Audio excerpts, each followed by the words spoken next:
Morning all of you. I hope कि आप सभी के एग्ज़ाम्स की तैयारी अच्छी चल रही होगी, जो कि थ्योरी एग्ज़ाम अभी चल रहे हैं। और DLIS-05 का एग्ज़ाम है 11 तारीख को, और आज 10 तारीख को वीडियो डाल रहा हूँ। वैसे मैं चाहता था कि इसे 9 या 8 तारीख को इस वीडियो को डाल दूँ, लेकिन कुछ इशू हो गए थे। या DLIS-01 का एग्ज़ाम जो था वो 80% से बढ़कर 96% एग्ज़ाम अपनी क्लास से आ गया था, तो उस क्लास को रिकॉर्ड करने के चक्कर में ये क्लास नहीं हो पाई। लेकिन आपके एग्ज़ाम से पहले आपको ये क्लास दे दी जाएगी। कम से कम 5 से 6 घंटे पहले आप पढ़कर 80% एग्ज़ाम जो है वो क्लियर कर सकते हो। इस बार आप ऐसी गलती मत कीजिएगा कि आप इंपॉर्टेंट क्वेश्चन ना लगा पाओ। और जिन बच्चों के पास में 1 वीक है वो तो क्या कीजिए, 1 वीक साथ में निकाल लीजिए और निशान लगाते रहिए जो मैं इंपॉर्टेंट क्वेश्चन करवा रहा हूँ।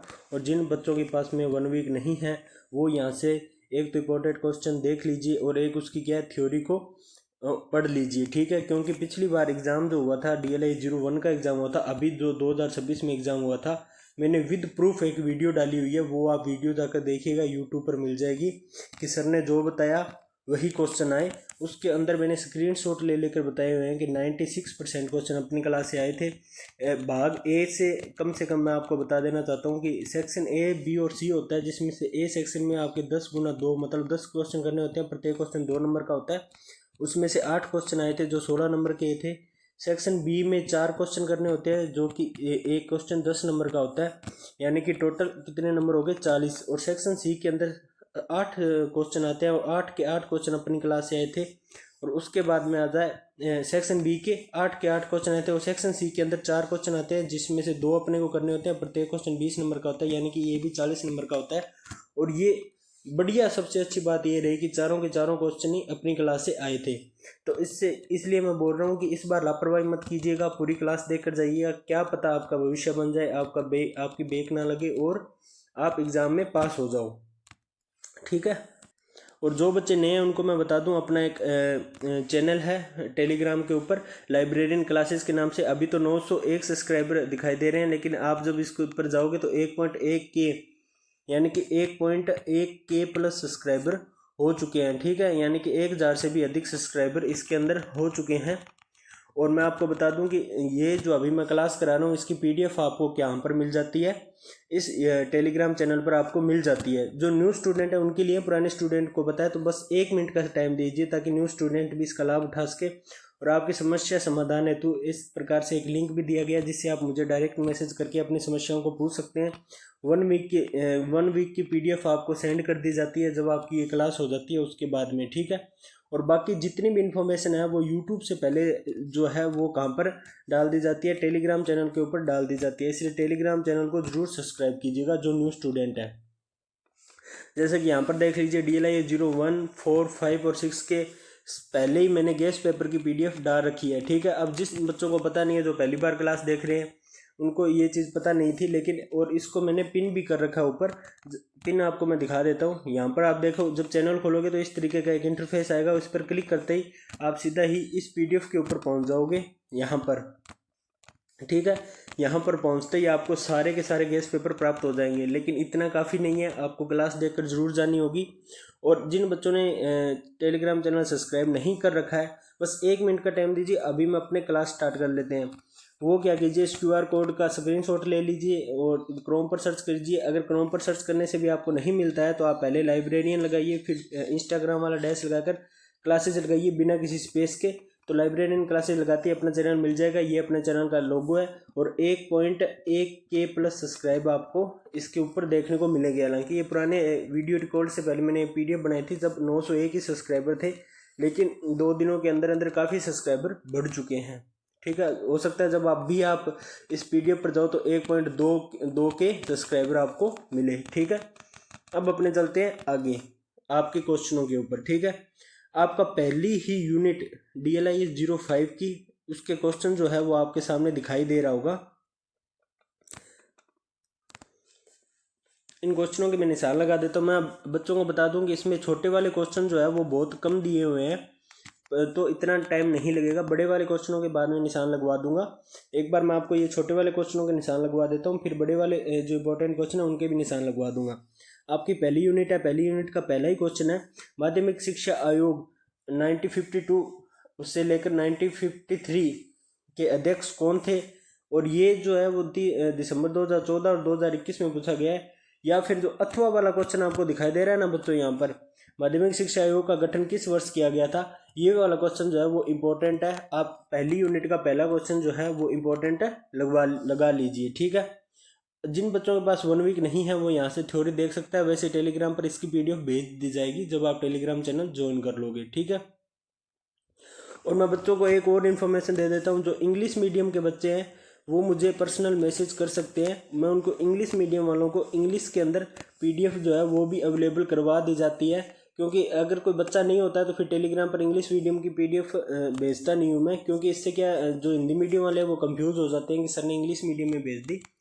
पर अगर आप मेरे को मैसेज करते हो तो मैं जाके टेलीग्राम में भेजता हूँ इंग्लिश मीडियम की, क्योंकि फिर इससे क्या हो जाता है कि मुझे ऐसे हो जाता है कि इंग्लिश मीडियम के बच्चे भी जुड़े हुए हैं और वो बहुत सारी प्रॉब्लम फेस कर रहे हैं, उनको कहीं से कोई मैटर नहीं मिल रहा है, ठीक है।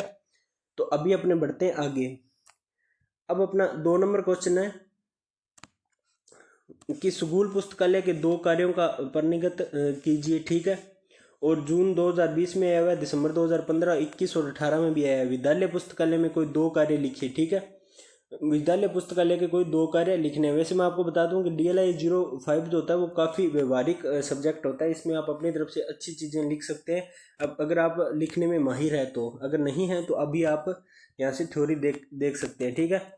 तो इसका जो 2 नंबर क्वेश्चन है ना वो भी बहुत ज़्यादा इंपॉर्टेंट क्वेश्चन है। इसमें इंपॉर्टेंट क्वेश्चन शुरुआती यूनिट्स में होते हैं और लास्ट की यूनिट्स में बहुत कम इंपॉर्टेंट होते हैं, लेकिन आते वहीं से हैं, ठीक है। विद्यालय पुस्तकालय, ठीक है, ये वाला क्वेश्चन है ना, पुस्तकालय के कोई 2 कार्य लिखिए, ये पूछा ही जाता है आपसे, विद्यालय पुस्तकालय के कार्य। उसके बाद में चलते हैं अपने नेक्स्ट पर, ठीक है। या तो आपको कार्य पूछ लेगा या आपको 2 उद्देश्य पूछ लेगा, जो कि आपका 3 नंबर क्वेश्चन है, ठीक है। तो पहली यूनिट ऐसी यूनिट है जिसके अंदर से काफ़ी क्वेश्चन जो है वो पूछे जाते हैं, ठीक है।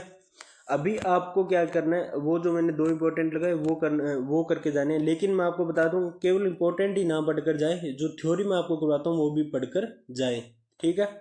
ये बिल्कुल ही बेसिक सा क्वेश्चन है 3 नंबर। एनसीईआरटी का पूर्ण नाम लिखिए, ठीक है। एनसीईआरटी का पूरा नाम तो लिख ही लोगे, आपको बताइए RS और IAS की तैयारी करते हैं उसके लिए भी ये एनसीईआरटी की किताबें होती है, जो कि 5वीं से लेकर 12वीं तक की किताबें होती है, वो पढ़ने के लिए दी जाती है, ठीक है। और ये भारत सरकार द्वारा 1961 में स्थापित किया गया था। ये वाली चीज़ जो है आप रट लीजिएगा, हालांकि मैं आपको इम्पोर्टेंट नहीं लगवा रहा हूँ, लेकिन आप इसको पढ़कर जरूर जाइएगा। फिर आता है यूनेस्को को परिभाषित कीजिए। यह आपका 2023 और 2025 के अंदर आ चुका है क्वेश्चन, इसलिए इसको एक बार आपको पढ़कर जरूर जाना है, ठीक है। फिर अपने चलते हैं, ये वाला क्वेश्चन जो है ना इसको वेरी वेरी इंपॉर्टेंट में लगा लीजिए बच्चों, ठीक है। नई शिक्षा नीति क्या है, हालांकि ये 2023 और 2021 में आ चुका है, लेकिन इस बार आपके एग्ज़ाम में आने की संभावना पूरी है, और इसको जरूर पढ़कर जाइएगा। और साथ में इसकी थ्योरी भी है, वो आप साथ में याद कर लीजिएगा। अब अपने एक बार, ये पहली क्लास आपको पता ही है, एक क्लास में मैं छोटे क्वेश्चन करवाता हूँ और दूसरी क्लास में मैं बड़े क्वेश्चन करवाता हूँ। फिर आ गया कि पुस्तकालय समिति को परिभाषित कीजिए। पुस्तकालय समिति क्या है, ये वेरी वेरी इंपॉर्टेंट क्वेश्चन है, काफ़ी बार पूछा गया है और इस बार भी आपसे पूछा जाएगा, ठीक है। तो इसको भी आप इंपॉर्टेंट लगवा लीजिए और इसकी थ्योरी पढ़ लीजिए। इस बार मैं क्या क्लास को छोटी करना चाहता हूँ, इसलिए केवल और केवल इंपॉर्टेंट क्वेश्चन लगवा रहा हूँ और क्लास क्या कर रहा हूँ, ऊपर स्किप कर रहा हूँ, जिससे क्या है कि जिन बच्चों के पास 1 वीक नहीं है वो तो इस थ्योरी को पढ़ लेगा, और जिनके पास 1 वीक है वो क्या कर लेगा, सीधा निशान लगाकर फिर थ्योरी पढ़कर चला जाएगा, ठीक है। दूसरी यूनिट में एक क्वेश्चन था, वो आपने इंपॉर्टेंट लगवा लिया। फिर आपको पूछा जाएगा कि पुस्तकालय समिति के कोई 2 प्रकार। इसमें क्या बड़ा वाला क्वेश्चन आपसे ज़्यादा पूछा जाता है, जो कि 200 शब्दों वाला क्वेश्चन होता है, इसलिए ये बड़े वाले में मैं इंपॉर्टेंट लगवाने वाला हूँ। लेकिन आप इसको पढ़कर जरूर जाइएगा कि जिसमें लिखा हुआ पुस्तकालय विद्यालय पुस्तकालय समिति के कोई 2 प्रकार बताइए, इसको एक बार आप पढ़कर जरूर जाइएगा, ठीक है। ये भी आप इंपॉर्टेंट के अंदर समझिएगा, दूसरा क्वेश्चन जो है वो भी इंपॉर्टेंट के अंदर। यूनिट 1 में केवल 2 या 3 ही क्वेश्चन मैंने इंपॉर्टेंट लगवाए थे, और यूनिट 2 में स्टार्टिंग के ये 2 क्वेश्चन है, ये दोनों के दोनों ही मोस्ट इंपॉर्टेंट क्वेश्चन है, जिसके अंदर आपको कंप्लीट जैसे प्रदत्त समिति, परामर्शदात्री समिति और स्थायी एवं मनोत्तरी समिति, इनके बारे में ज़रूर आपसे पूछा जाता है, ठीक है। उसके बाद में आपसे ये पूछ लिया जाएगा कि पुस्तकालय समिति के सदस्यों की कोई 2 योग्यता या गुण बताइए। ठीक है, ये आप इसकी थ्योरी पढ़कर जरूर जाइएगा। फिर अपने चलते हैं 4 नंबर क्वेश्चन पर। ये वाला क्वेश्चन जो है वो वेरी वेरी इंपॉर्टेंट में लगा लीजिए। इस बार आएगा, 2015 में आया हुआ है, इस बार पक्का पूछा जाएगा। प्रबंधन के कोई 2 कार्यों का उल्लेख कीजिए। पुस्तकालय, इस प्रबंधन से भी पूछा जा सकता है, या आपको इस प्रकार से पूछा जाएगा कि पुस्तकालय प्रबंधन के कोई दो कार्यों का उल्लेख कीजिए। ठीक है, तो ये वाला क्वेश्चन आपसे जरूर पूछा जाएगा। 4 नंबर क्वेश्चन है, ये वाला आप इंपॉर्टेंट लगवा लीजिए। जैसे कि मैंने पहली क्लास में इंपॉर्टेंट लगवाया था और काफ़ी अच्छा एग्जाम अपनी क्लास से आया था, उसी प्रकार अभी अपनी क्लास से एग्जाम आने वाला है। ठीक है, फिर अपने चलते हैं पुस्तकालय प्रबंधन के निम्न कार्य यहाँ पर लिखे हुए हैं। इस चीज़ को, हर चीज़ को आपको क्या करना है, रटकर जरूर जाना है। ठीक है, फिर आ जाता है नियंत्रण क्षेत्र। ठीक है, नियंत्रण क्षेत्र वाला इसकी थ्योरी आप पढ़कर जा सकते हो। फिर जो 6 नंबर क्वेश्चन आपको दिखाई दे रहा है ना, सत्ता अथवा अधिकार हस्ताक्षर से आप क्या समझते हैं, इसको आप वेरी वेरी इंपॉर्टेंट लगा लीजिए। ये वाला क्वेश्चन आपसे बिल्कुल पूछा जा सकता है। ठीक है, फिर अपने चलते हैं नेक्स्ट क्वेश्चन के ऊपर। जिन बच्चों के पास 1 वीक नहीं है वो यहाँ से क्लास से थ्योरी पढ़ सकता है वीडियो को रोककर। हालांकि इसकी पीडीएफ जो है वो मैं आपको भेज दूंगा। ठीक है, टेलीग्राम पर। और जिनके पास 1 वीक है वो इन क्वेश्चनों की क्या कर लीजिए, निशान लगा लीजिए। फिर आता है कि श्रम विभाजन से आप क्या समझते हैं। ठीक है, श्रम विभाजन वाला क्वेश्चन जो है वो आप जरूर पढ़कर जाइएगा। ये 2017 के अंदर आया हुआ है, लेकिन इस बार आने की संभावना है। परंतु इम्पोर्टेंट क्वेश्चन जो है आपके सामने है वो ये वाला क्वेश्चन है, पुस्तकालय परामर्श समिति के अध्यक्ष का नाम बताइए। ये आपसे इस बार जरूर पूछा जा सकता है, क्योंकि ये पहले भी पूछा गया है, 2022-23 के अंदर आया हुआ है। ठीक है, तो 7वां क्वेश्चन की थ्योरी पढ़कर जानी, 8वां आपको इम्पोर्टेंट लगवा लेना है। ठीक है, फिर अपने चलते हैं आगे यूनिट नंबर 3 के ऊपर।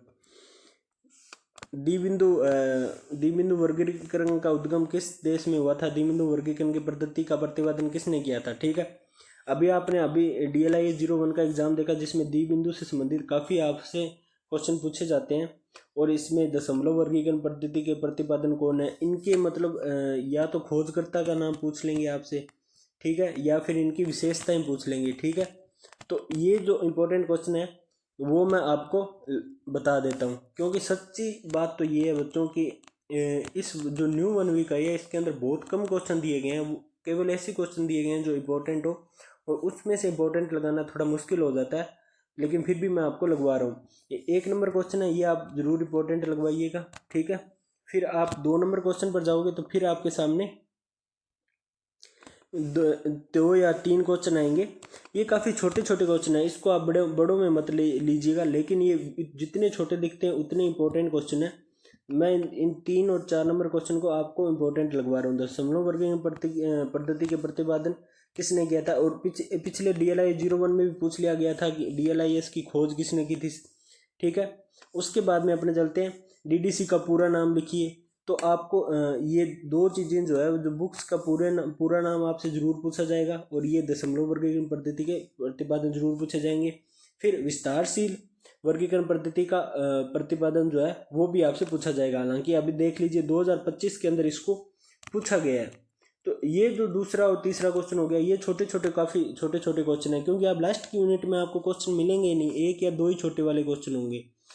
स्टार्टिंग की यूनिट में जितने पूछे गए क्वेश्चन है वो आपको मैं बता रहा हूँ। फिर वर्गीकरण पद्धति के प्रतिपादन किसने किया था? ये अब देखो, इतने तो एक 1 लाइनर क्वेश्चन है, 1 वर्ल्ड क्वेश्चन मान लीजिए, क्योंकि इसमें इसका उत्तर तो आपको इतना ही होना है, JD ब्राउन ने बस। और 1906 में किया था, ब्रिटेन में प्रतिपादन किया था।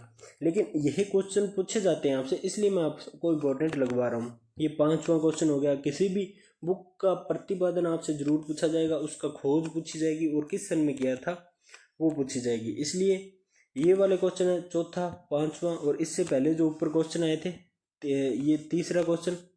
ठीक है, ये तीसरा। तो ये क्वेश्चन है वो आपके लिए बहुत बहुत ज़्यादा इंपॉर्टेंट क्वेश्चन है, इनको आप रटकर जरूर जाइएगा। देखिए, कभी कभी स्टार्टिंग की यूनिट्स होती है ना, वही थोड़ी ज़्यादा इंपॉर्टेंट होती है, उसके बाद में लास्ट वाली यूनिट्स में इतनी इंपॉर्टेंट नहीं होते हैं। फिर आता कोई एक निर्गम प्रणाली का नाम बताइए। ठीक है, इसके अथवा वाला क्वेश्चन है ना, आपके सामने आपको दिखाई दे रहा होगा, ये वाला क्वेश्चन। इसमें इस बार ज़रूर 2026 के DLI 05 में आने वाला है। इसको आप वेरी वेरी इंपॉर्टेंट के अंदर लगा लीजिए कि नहीं, दो निर्गम एवं आगम प्रणालियों के नाम बताइए, ठीक है। या पुस्तक निर्गम एवं आगम डेस्क क्या होते हैं, पुस्तक निर्गम की रजिस्ट्री प्रणाली क्या होती है। ये वाला क्वेश्चन काफ़ी ज़्यादा इंपॉर्टेंट क्वेश्चन है एग्ज़ाम की दृष्टि से, मैं आपको बता रहा हूँ।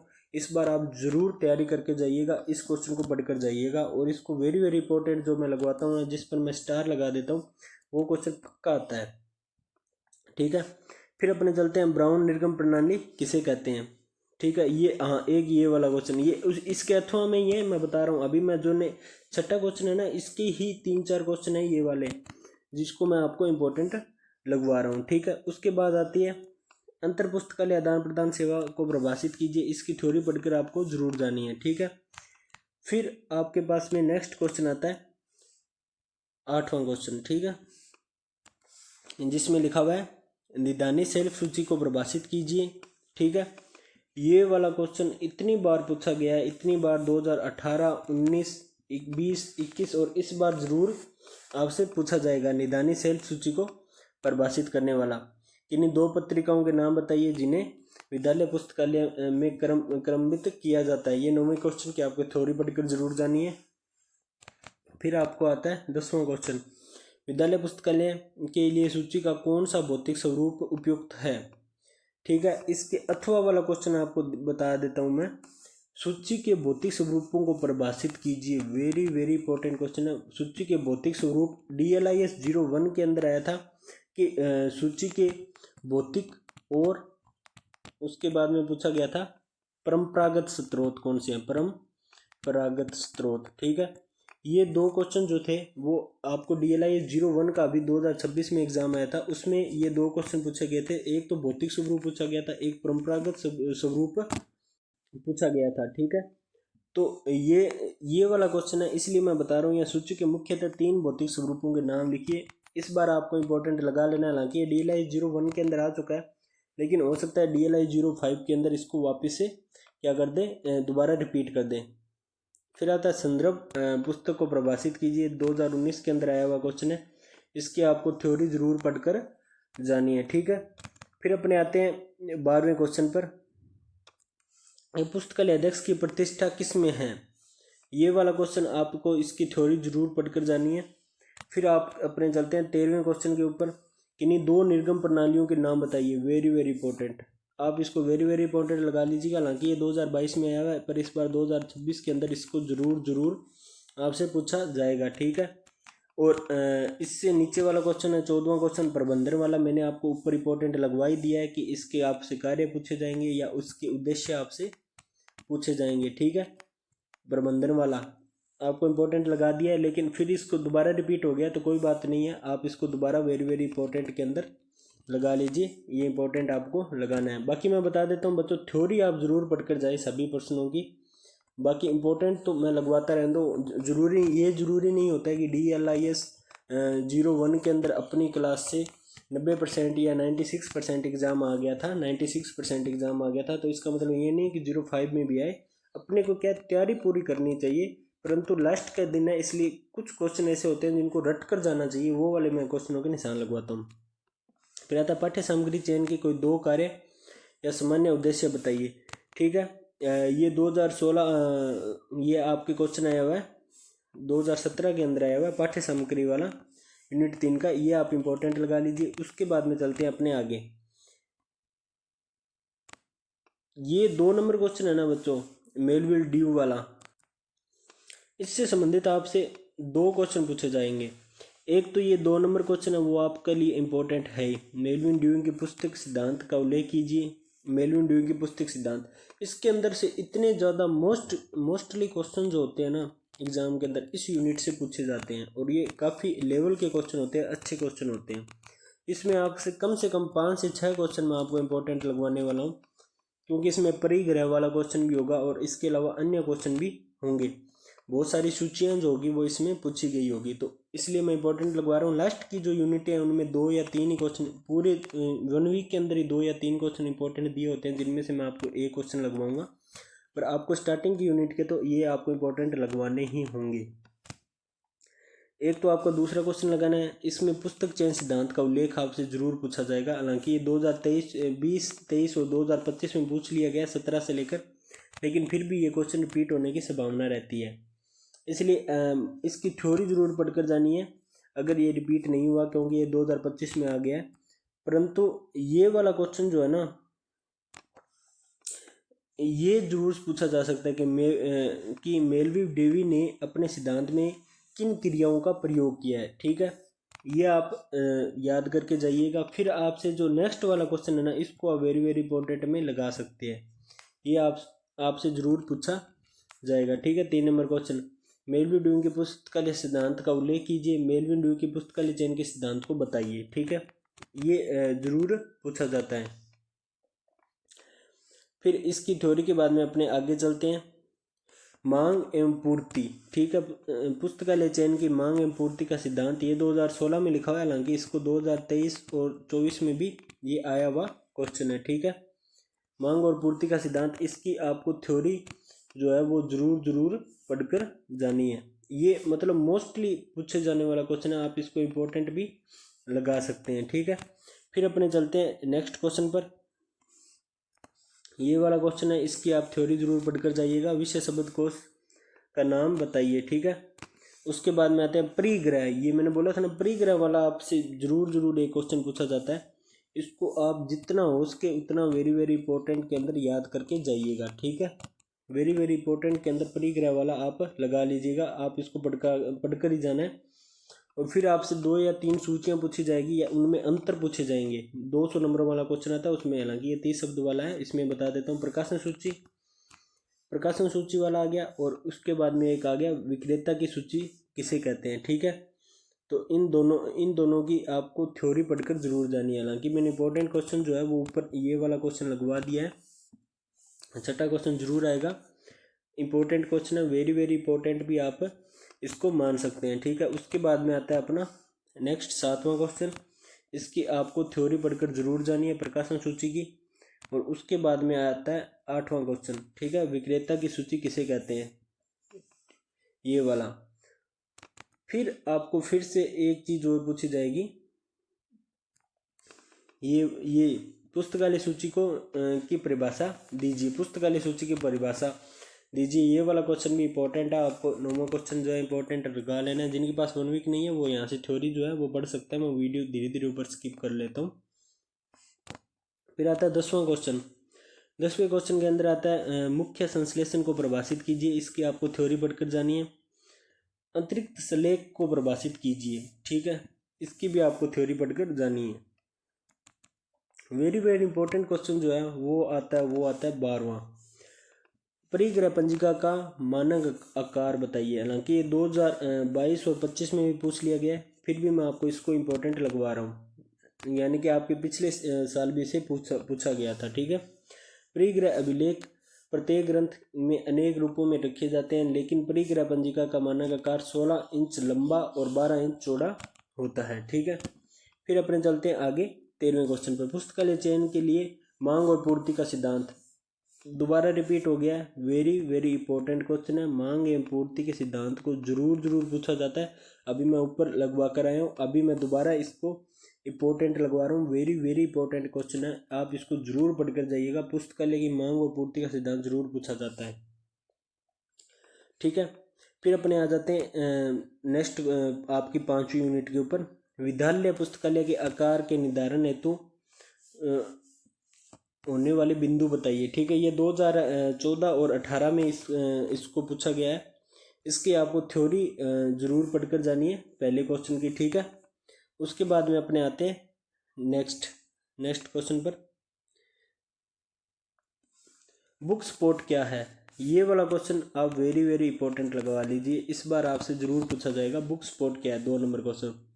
फिर एक बिल्कुल ही बेसिक सा क्वेश्चन है 3 नंबर, सीसी का पूरा नाम क्या है। सीसी का पूरा नाम तो लगा सकते हो ना, सी पूछा गया, ये कॉलन क्लासिफिकेशन नहीं पूछा गया। सी इसमें 3 बार रिपीट हुआ है, देख लीजिए आप गौर से। ठीक है, सी का पूरा नाम क्या है, तो इसमें आ गया ये पूरा कंप्यूटर कैटलॉगिंग। ठीक है, कोर्स ऑन कंप्यूटर कैटलॉगिंग, अर्थात कंप्यूटर अवधारणाओं की अवधारणाएं। काफ़ी बार पूछा गया क्वेश्चन है, 2022 में पूछा गया था, इस बार आपसे ज़रूर पूछा जा सकता है। एक ओपेक सम्मेलन वाला क्वेश्चन भी आपका जो 4 नंबर क्वेश्चन आपके सामने दिखाई दे रहा है ना, वो भी काफ़ी बार पूछा जाने वाला क्वेश्चन है। 2024 में आया हुआ है, इस बार जरूर आएगा ओपेक सम्मेलन, इसको भी आप इम्पोर्टेंट के अंदर लगा लीजिएगा, ठीक है।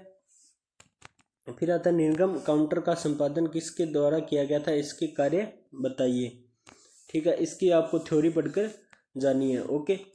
फिर अपने चलते हैं नेक्स्ट पर 6 नंबर यूनिट पर। मैंने बोला था ना, अभी देखो इसमें पूरे 5 क्वेश्चन आ गए हैं।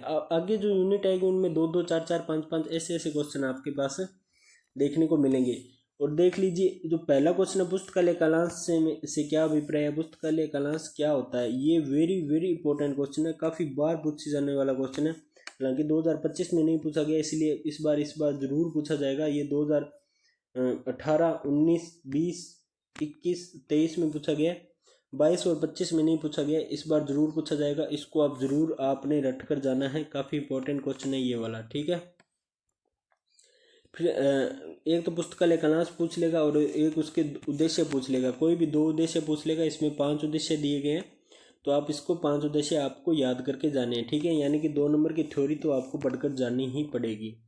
तो विद्यालय पुस्तकालय कालांश के बारे में ज़रूर पूछा जाता है, और ये काफ़ी क्या बेस्ट क्वेश्चन भी मान लीजिए, या फिर बेसिक आपकी स्किल्स के लेवल का क्वेश्चन होता है। अब मैंने बोला था ना, बहुत कम आगे छोटे वाले क्वेश्चन आएंगे। अब ये देख लीजिए, इस यूनिट में केवल 3 ही क्वेश्चन है, ठीक है, जिसमें से एक पहला इंपॉर्टेंट लगवा दिया, एक ये वाला लगवा रहा हूँ। दीक्षा कार्यक्रम को प्रभाषित कीजिए। दीक्षा कार्यक्रम के बारे में आपसे जरूर पूछा जाएगा, 2023 में पूछा गया, इस बार 2026 में आने की पूरी संभावना है, तो इसको आप इंपॉर्टेंट लगवा लीजिएगा, ठीक है। फिर अपने चलते हैं नेक्स्ट 7वीं यूनिट पर। विद्यालय पुस्तकालय से संबंधित किन्हीं 2 समस्याओं को बताइए। ये देखिए, ये तो बिल्कुल बेसिक सा क्वेश्चन है, इसमें अब मैं क्या आपको इंपॉर्टेंट लगवाऊँ। आप ये क्या आप अपने स्किल्स पर बेस्ट क्वेश्चन नहीं पूछ सकते कि आपकी लाइब्रेरी होती है स्कूल के अंदर, उससे संबंधित कोई 2 समस्याएं बता दीजिए। कोई भी 2 समस्या आप बता सकते हैं। विद्यालय पुस्तकालय आज अनेक समस्याओं से घिरे हुए हैं, जहाँ कुछ भी विद्यालय पुस्तकालय में अच्छी वित्तीय व्यवस्था नहीं है। दूसरी ओर अनेक पुस्तकालय भवन, उपकरण तथा उपकरण और तथा प्रशिक्षित पुस्तकालय अध्यक्ष का अभाव है। यानी कि अच्छे पुस्तकालय अध्यक्ष नहीं है कुछ पुस्तकालयों में, तो कुछ पुस्तकालयों के अंदर ठगी होती है, जैसे कि जितने पैसों की पुस्तक होती है उससे अधिक आपसे वसूल लिए जाते हैं। पुस्तकालय में आज भी मौलिक और बुनियादी समस्याएं होगी, जैसे वित्त की समस्या, यानी कि कभी कभी इतना बजट भी नहीं बन पाता है कि नई अच्छी किताबें आपके लिए प्रदान की जा सके, ठीक है। और प्रशिक्षित कर्मचारियों का अभाव, यानी कि पढ़े लिखे कर्मचारी नहीं है, वहाँ पर बैठे रहते हैं जो उनको मतलब एक स्किल्स नहीं है, एक बेसिक लेवल नहीं है, उसमें कॉमन सेंस नहीं होता है कि किस तरीके की किताबें बच्चों को चाहिए और जो मंगवानी चाहिए वो क्या करते हैं, इधर उधर से ऐसी किताबें ले आते हैं कम पैसों में, और कुछ पैसे वो ऐंठ लेते हैं, यानी कि करप्शन कर देते हैं उसके अंदर, ठीक है। नवीन एवं योग्य पुस्तकों का अभाव, ये देखिए मैं अभी बात कर रहा था और अभी 3 नंबर पॉइंट आ भी गया है। यानी कि जो रियल में स्टूडेंट को पुस्तकालय चाहिए, पुस्तक चाहिए ना, वो वाली पुस्तक मिल ही नहीं पाती है पुस्तकालय के अंदर, ठीक है। तो ये वाला क्वेश्चन है ना, वो काफ़ी ज़्यादा इंपॉर्टेंट क्वेश्चन के अंदर आ जाता है, ये आपको जरूर करना है। और एक और चीज़ मैं आपको बता देता हूँ, इस यूनिट के अंदर केवल और केवल ये एक ही प्रश्न है जो कि दिया हुआ है, और ये एक क्वेश्चन ही वेरी वेरी इंपॉर्टेंट के अंदर आप लगा लीजिए। आपको कहीं ये भी पूछा जा सकता है कि विद्यालय पुस्तकालय से संबंधित समस्याओं के बारे में बताइए। हो सकता है ये 2 समस्याएं आपसे ना पूछी जाए, 2 से अधिक आपसे पूछ ली जाए, ठीक है। तो आपको इसको याद कर जरूर जाना है, ठीक है। फिर अपने आते हैं नेक्स्ट सार्वजनिक 8वीं यूनिट के ऊपर, ठीक है। सार्वजनिक पुस्तकालय की परिभाषा दीजिए, ठीक, ये वाला आप इम्पोर्टेंट लगा लीजिए, क्योंकि सार्वजनिक पुस्तकालय आपको पता ही है आपके शहर में होगा, गंगानगर के अंदर, बीकानेर के अंदर, जयपुर के अंदर, कोटा के अंदर, अजमेर के अंदर, हर स्टेट के अंदर सार्वजनिक पुस्तकालय है। यानी कि जिसके अंदर आपको केवल पूरे साल की 400 रुपये फीस, यानी कि 400 रुपये फीस ली जाती है, और उसमें से अगर आप जब एडमिशन आप वापस लेते हो तो आपके 100 रुपये शायद वो रखते हैं, बाकी आपको 300 वापस लौटा देते हैं। 400 रुपये भी वो केवल और केवल सिक्योरिटी फीस रखते हैं, जिसमें आपको वो किताबें देते हैं, वो फट जाए तो आप के उनमें से वो पैसे काट लिए जाते हैं, ठीक है। हालांकि इतने पैसे भी नहीं लेते हैं। अभी तो आप 20 रुपये का आपको एक फॉर्म देना पड़ेगा और फिर पूरे साल के लिए केवल और केवल आपको मुझे लग रहा है 150 रुपये कर दिए गए हैं इसकी फ़ीस, यानी कि 12 महीनों की 150 रुपये फ़ीस होती है सार्वजनिक पुस्तकालय में। इसमें आप जा सकते हैं, फॉर्म अप्लाई कर सकते हैं और कुछ कंडीशन, टर्म्स एंड कंडीशंस होती है जिसके अंदर आपको कोई भी गवर्नमेंट लगा हुआ बंदा हो, जिस भी शहर में आप रह रहे हो, उनसे एक साइन करवाना पड़ता है। क्योंकि अगर कल को अगर आप कोई पुस्तकालय में कोई पुस्तक वापस नहीं लौटाते हैं तो वो फिर उनसे संपर्क करते हैं। तो सार्वजनिक पुस्तकालय को परिभाषित कीजिए, ये वाला क्वेश्चन है वो वेरी वेरी इंपॉर्टेंट है, इसको जरूर पढ़कर जाइएगा। ठीक है, फिर सार्वजनिक पुस्तकालय जन विश्वविद्यालय क्यों कहे जाते हैं? जन विश्वविद्यालय क्यों कहे जाते हैं सार्वजनिक पुस्तकालय? ये 2014, 21, 23 और 24 के अंदर आए हुए क्वेश्चन है। इस बार 2026 में ये जरूर पूछा जाएगा। ठीक है, फिर अपने चलते हैं नेक्स्ट क्वेश्चन पर। राज्य केंद्रीय पुस्तकालय की कोई 2 कार्य लिखिए। ठीक है, राज्य केंद्रीय पुस्तकालय के कोई 2 कार्य लिखने। ये वाला क्वेश्चन और एक आपसे पूछ लिया जाए कि पुस्तकालय की परिभाषा दीजिए, और ये 2 क्वेश्चन इतनी ज़्यादा बार पूछे जाते हैं ना, इस पर मैं 3 नंबर वाले पे स्टार लगा रहा हूँ। मान लीजिए कि छप गया, ये क्वेश्चन आपसे जरूर पूछा जाएगा। ठीक है, फिर आपको पुस्तकालय क्या है, आपको इसकी परिभाषा देनी है। ये तो काफ़ी सरल क्वेश्चन है, तो एक बार इसकी थ्योरी पढ़कर आप जरूर जाइएगा। हालांकि एग्जाम में पूछा जा सकता है, काफ़ी बेसिक लेवल का क्वेश्चन है। ठीक है, ये वाला क्वेश्चन, पुस्तकालय के प्रमुख प्रकार बताइए। आपको जितना हो सके उतना रट कर जाना है। ये 2 बहुत कम क्वेश्चनों पर स्टार लगवाए हैं, इस पर मैं स्टार लगवा रहा हूँ। काफ़ी इंपॉर्टेंट क्वेश्चन है। 5वां क्वेश्चन जो है जरूर पूछा जाता है। पुस्तकालय के प्रमुख प्रकार तो इतनी बार पूछे गए DLI ये 05 के एग्जाम के अंदर। ठीक है, फिर 6 नंबर क्वेश्चन है, कोई 2 पुस्तकालय नियम बताइए। इसकी आपको थ्योरी पढ़कर जानी है। फिर 7 नंबर क्वेश्चन है कि सार्वजनिक पुस्तकालय के उद्देश्य बताइए। ठीक है, सार्वजनिक पुस्तकालय के कौन कौन से उद्देश्य है वो बता दीजिए। ठीक है, तो ये वाला क्वेश्चन है, ये आपको जरूर करके जाना है। ये मैं आपको इंपॉर्टेंट लगवा रहा हूँ, क्योंकि सार्वजनिक पुस्तकालय लाइब्रेरियन का या कोर्स कर रहे हो, इससे संबंधित आपसे जरूर क्वेश्चन पूछे जाते हैं। फिर आपके ये आ गया पंचायत पुस्तकालय की स्थापना का कारण बताइए। ठीक है, इस क्वेश्चन की आपको थ्योरी जरूर पढ़कर जानी है, आपको इसकी थ्योरी जरूर पढ़कर जानी है। ठीक है, फिर अपने चलते हैं नेक्स्ट क्वेश्चन पर, नेक्स्ट यूनिट पर। 9वीं यूनिट आ गई है अपनी। इसके अंदर आपको मैं बता देता हूँ इंपॉर्टेंट क्वेश्चन। तो वो अपने आ गया 9वीं यूनिट के ऊपर। इसमें एक दात्री समिति वाला ऐसा सा कुछ क्वेश्चन होता है, वो इंपॉर्टेंट होता है। देखते हैं वो आगे दिया हुआ है या नहीं दिया हुआ है, लेकिन फिर भी मैं आपको इसमें इंपॉर्टेंट लगवा देता हूँ। पुस्तकालय संगठन का अर्थ बताइए और इसे स्पष्ट कीजिए। ये वाला क्वेश्चन आपको, हाँ ये रहा 2 नंबर क्वेश्चन। चलो इस पर बाद में बात करते हैं। इसमें ज़्यादा क्वेश्चन इंपॉर्टेंट नहीं होंगे, 2 या 3 ही क्वेश्चन दिए गए होंगे जो कि इंपॉर्टेंट ही है। पुस्तकालय संगठन का अर्थ एवं कार्य बताइए।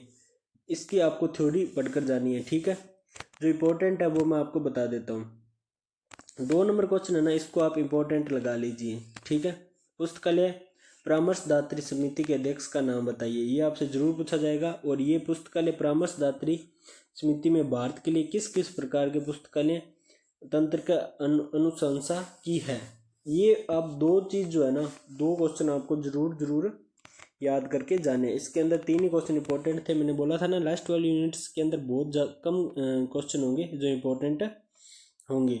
फिर आपका 10वीं यूनिट का जो पहला क्वेश्चन आपको दिखाई दे रहा है ना, कि 5 सूत्रों, पुस्तकालय विज्ञान के 5 सूत्र के प्रथम संस्करण का प्रकाशन कब हुआ था। यह अभी DLI 01 के अंदर पूछ लिया गया था। ठीक है, DLIS 01 के अंदर, जिसमें 19वें संस्करण का पूछ लिया गया था, DDC का मेरे हिसाब से। ठीक है, कि उसका प्रथम संस्करण कब प्रकाशित हुआ था।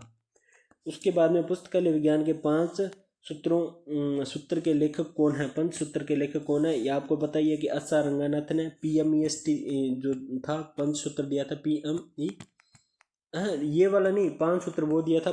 पुस्तकालय जो है वो प्रत्येक पाठक को उसकी पुस्तक मिले और पाठक का समय बचे, ये वाले जो सूत्र दिए थे ना, ये वाले जो है वो है S R रंगानाथन का। ठीक है, तो इसके बारे में ये बात करनी है। Very important question, very important question है पहले वाला। ठीक है, और उसके बाद में आता है पुस्तकालय विज्ञान के प्रथम सूत्र का नाम बताइए। पुस्तकालय विज्ञान का प्रथम सूत्र है बुक्स आर फॉर यूज, यानी पुस्तकें उपयोग के लिए। मैंने बोला था ना ये वाला नहीं है, ये वाले 5 सूत्र है जो आपके सीसी जब लाओगे कॉलम क्लासिफिकेशन आपको खरीदनी पड़ेगी, क्योंकि DLIS 02 और 03 की तैयारी के लिए आपको कॉलम क्लासिफिकेशन खरीदनी पड़ेगी, जिसको सीसी बोलते हैं शॉर्ट में। तब आपके उसके स्टार्टिंग के पेजों पर भी ये 5 सूत्र दिए गए हैं, पुस्तकालय उपयोग के लिए है। ठीक है, इसका द्वितीय सूत्र होता है प्रत्येक पाठक को उसकी पुस्तक मिले। ठीक है, फिर इसका चतुर्थ सूत्र मैं आपको बता देता हूँ। ये हालांकि इसमें कम से कम 5 सूत्र जो होते हैं वो आपके दिए गए में होते हैं। ठीक है, फिर आपका ये चतुर्थ सूत्र आ गया कि पुस्तकालय विज्ञान के चतुर्थ सूत्र का नाम है पाठक का समय बचाओ। और फिर लास्ट वाला होता है कि पुस्तकालय एक वर्धनशील संस्था है। ठीक है, पुस्तकालय एक वर्धनशील संस्था है। ये 5 सूत्र होते हैं, ये 5 के 5 सूत्र आपको रटकर जाने हैं। ये हालांकि इन्होंने ये एक गलती कर दी, इतनी बड़ी गलती नहीं करनी चाहिए थी। केवल और केवल आपको इतना 5 सूत्र जो है वो आपको रटकर जाने ही पड़ेंगे। ठीक है, तो इन्होंने क्या कर दिया है, इसको अलग अलग क्वेश्चन बना दिए, पहले सूत्र का, दूसरे सूत्र का, तीसरे सूत्र का, चौथे सूत्र का और 5वें सूत्र का। मैं आपको बता रहा हूँ ये 5 के 5 सूत्र रटकर जाने होंगे। ये एक ही क्वेश्चन है, 5 क्वेश्चन इन्होंने बना दिए हैं, लेकिन आप इसको एक ही क्वेश्चन समझिएगा। पहला सूत्र तो ये आ गया पुस्तक के उपयोग के लिए। दूसरा सूत्र आ गया प्रत्येक पाठक को उसकी पुस्तक मिले। ठीक है, उसके बाद में इसने तीसरा सूत्र नहीं दे रखा, वो मैं आगे आपको बता दूंगा। बाद में चौथा सूत्र आ गया पाठक का समय बचे, और 5वां सूत्र ये आ गया पुस्तकालय एक वर्धनशील संस्था है। ये आपको यहाँ पर नहीं बता रखा, लेकिन बताना चाहिए था।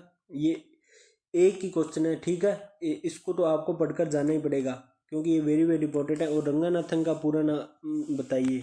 ठीक है, ये 2019 में पूछा गया, लेकिन फिर भी आप इसको थ्योरी पढ़कर जा सकते हो। ठीक है, ठीक है। और उसके बाद में आता है मुक्त द्वार प्रणाली।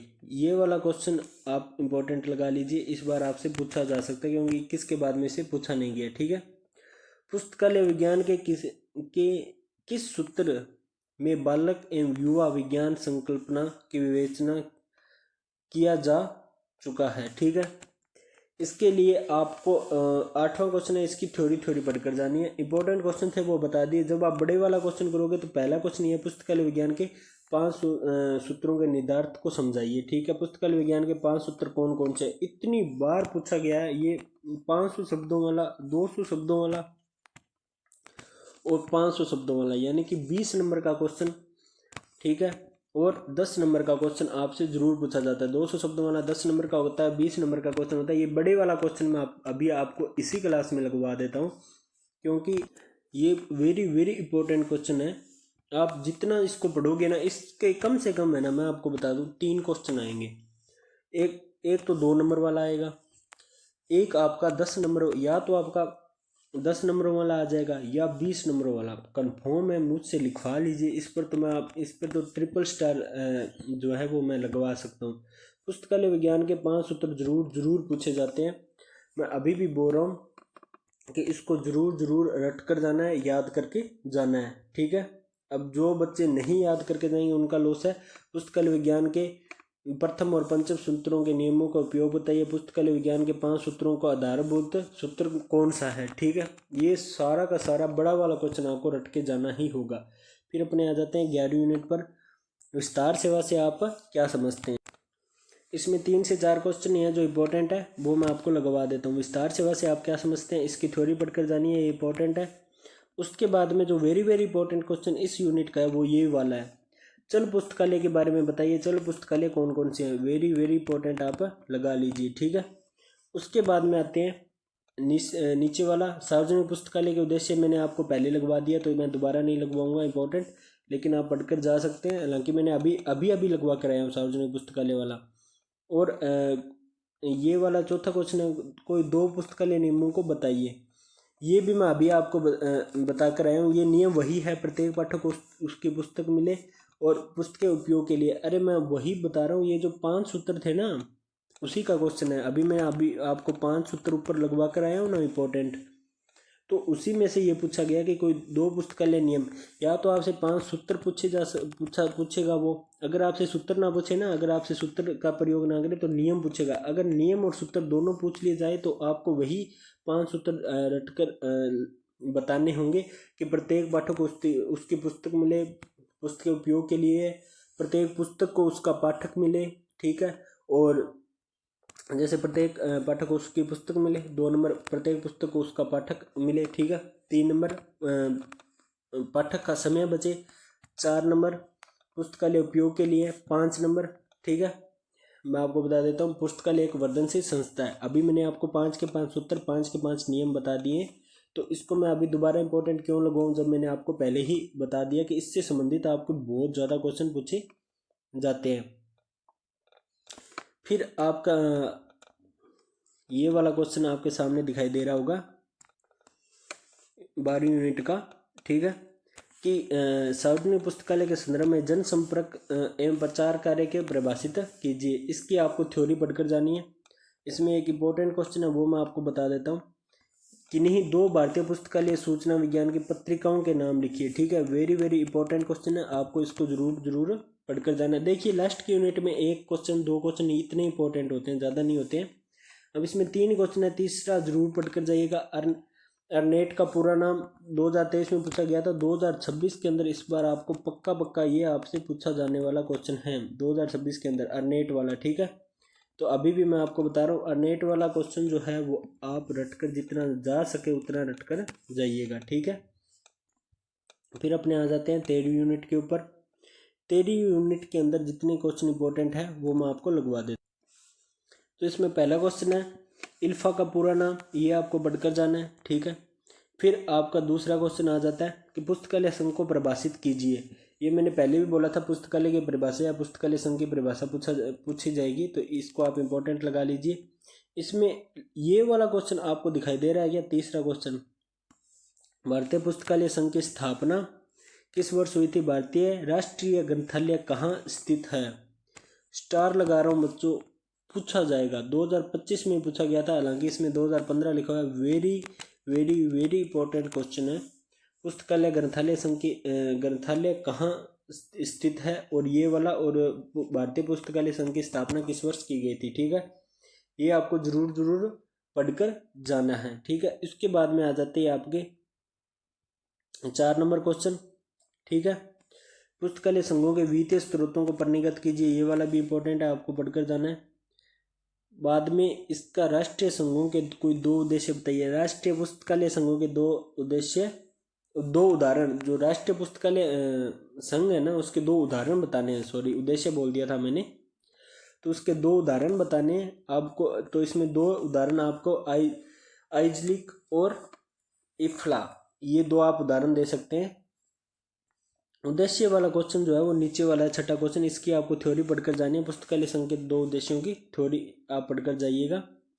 फिर आपके ILA का पूरा नाम, ये DLI 01 के अंदर मैंने इतनी बार इंपॉर्टेंट लगवाया था लेकिन आया नहीं था ILA का पूरा नाम, लेकिन इस बार आप इसको जरूर इसकी थ्योरी पढ़कर जाइएगा। और SR रंगानाथन के शिक्षक कौन थे, तो ये वाला क्वेश्चन जो है अभी तक 2023 में जरूर पूछा गया है लेकिन बहुत कम पूछा जाता है, पर आपको इस बार याद करना है क्योंकि आप 2026 के अंदर न्यू सेमेस्टर वाइज पढ़ रहे हो, तो हो सकता है पूछ ले कि SR रंगानाथन के शिक्षक कौन थे। तो आपको लंदन के अंदर जो उनके गुरुजी थे, जो शिक्षक थे, उनका नाम बताना है, ठीक है। उसके बाद में अपने आगे 14 नंबर यूनिट पर, ठीक। फिर अपने आ जाती है ये वाली यूनिट 14वीं यूनिट, जिसमें आपको भारत के किस राज्य में सर्वप्रथम सार्वजनिक पुस्तकालय अधिनियम बना था, ठीक है। ये वाला क्वेश्चन इंपॉर्टेंट है, याद रखना आपको। फिर विशिष्ट पुस्तकालय के 2 कार्य होंगे, इसकी थ्योरी आपको पढ़कर जानी है। उसके बाद में आ जाता है लाइब्रेरी वाला, ये पब्लिकेशन लाइब्रेरी मैनिफेस्टो अंतर्राष्ट्रीय संगठन किसके द्वारा लाया गया था, इसकी आपको थ्योरी पढ़कर जानी है। तो वेरी वेरी इंपॉर्टेंट क्वेश्चन है, इसमें 2 ही क्वेश्चन है, एक तो ये चौथा क्वेश्चन है, इसको आप इंपॉर्टेंट में लगा लीजिएगा।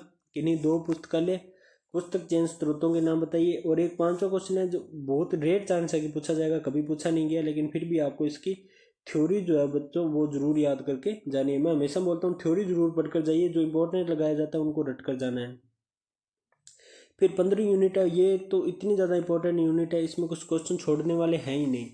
दिल्ली पब्लिक लाइब्रेरी की स्थापना कब हुई थी, ठीक है, ये आपसे बहुत बार क्वेश्चन जो है वो पूछा जाता है। इस पर मैं स्टार लगा रहा हूँ, रट कर चले जाइएगा, इसमें से क्वेश्चन पक्का पूछा जाएगा। फिर आता है राजा राम मोहन राय पुस्तकालय फाउंडेशन कहाँ स्थित है, ये वाला क्वेश्चन भी पूछा जाएगा। इसमें हालांकि इतनी ज़्यादा थ्योरी दे रखी है, आपको तो बस ये बताना है कि कहाँ स्थित है, एक शहर का नाम आपको रट लेना है और उसको आपको आंसर लिख कर आ जाना है,